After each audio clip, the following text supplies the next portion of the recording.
You know they should just rename green onions to green straws, because that's what they are.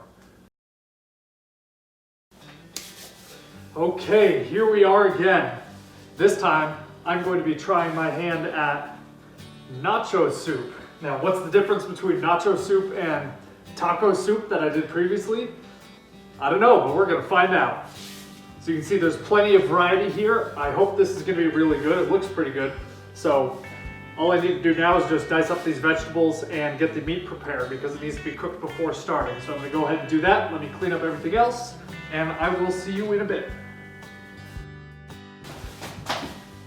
And I forgot again, our total cost is $20.91. So for all of this, including all the toppings, which I have here, is still really cheap, which is good. Why do onions hate me?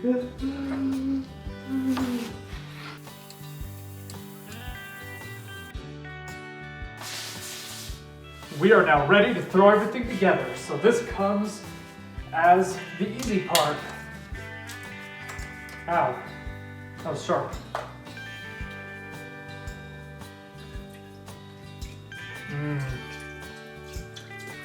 Cow water.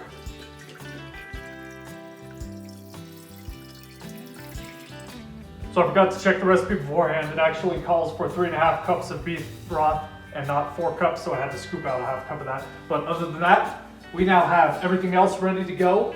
I got my meat drained here. The recipe calls for 1 fresh jalapeno, but I'm just using the last of the leftover pickled jalapenos that I have from the previous recipe, so that makes it a little bit easier.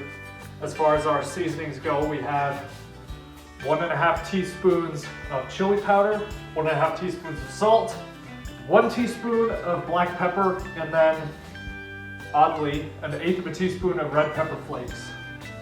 So, yeah, at this point we just throw everything in, so let's go ahead and do that.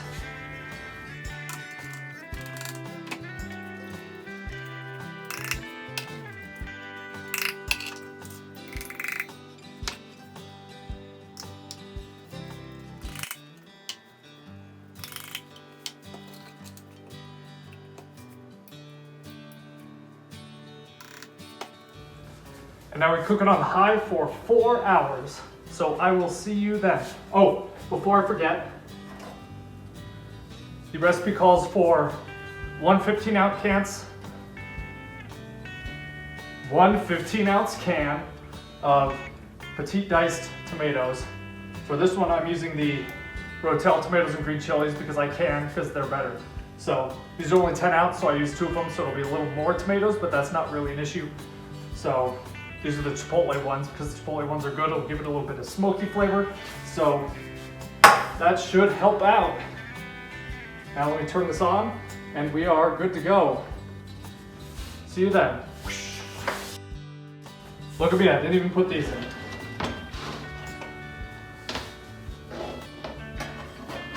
You're tearing this family apart, JJ.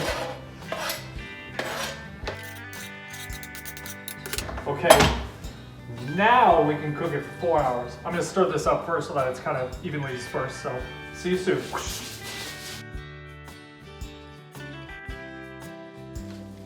And while that's cooking, I'm going to cut up my all-natural free-range straws. So let's go ahead and get these ready for later.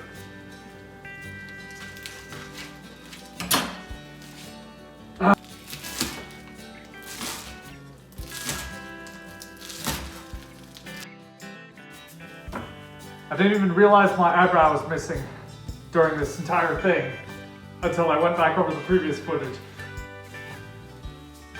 And so then, of course, I couldn't find where it was until I looked at that video I just made of me jumping into my suitcase and saw that I knocked it off and it's in there. So now I have my eyebrow back. Okay, anyway, so now that this is just about to finish, the next thing we need to do is kind of make the cream base and the thickening agent. So we've got 3 tablespoons of flour here. The recipe calls for either 3 or 4, so depending on if you want it thick or normal. I'm just kind of guessing, but I'm gonna do 3 to start off because I don't really like it too thick, because the last recipe I made, it was basically Jello once it I put it in the fridge, but it's still reheated easily, so that's not that big of a deal. So we'll put in our flour. I have exactly 1 cup of cream in this cute little box. So let's go ahead and put this together.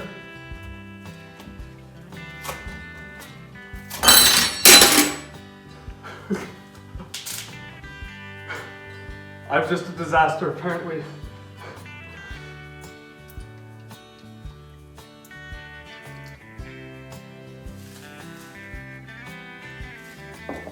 Okay, now we just mix it together.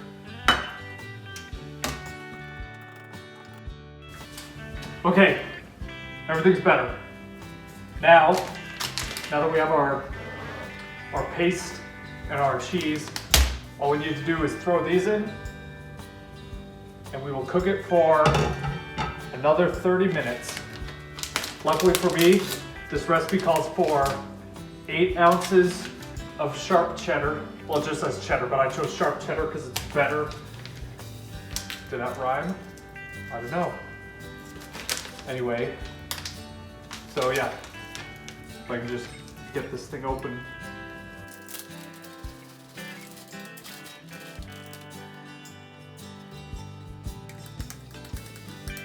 I'll stir this up, let it finish cooking, and I will see you in about half hour.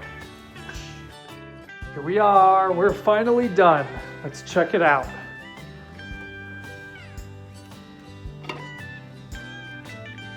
Ooh.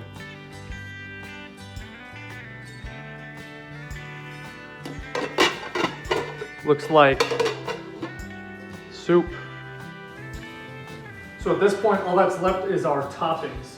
So of course, you don't really need to add any of these in. You can keep it as is, but I like adding extra stuff because it makes it taste even better.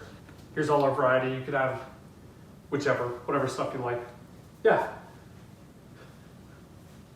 All right, here we are with our final bowl of, see, I forgot the name, the nacho soup this time instead of the taco soup.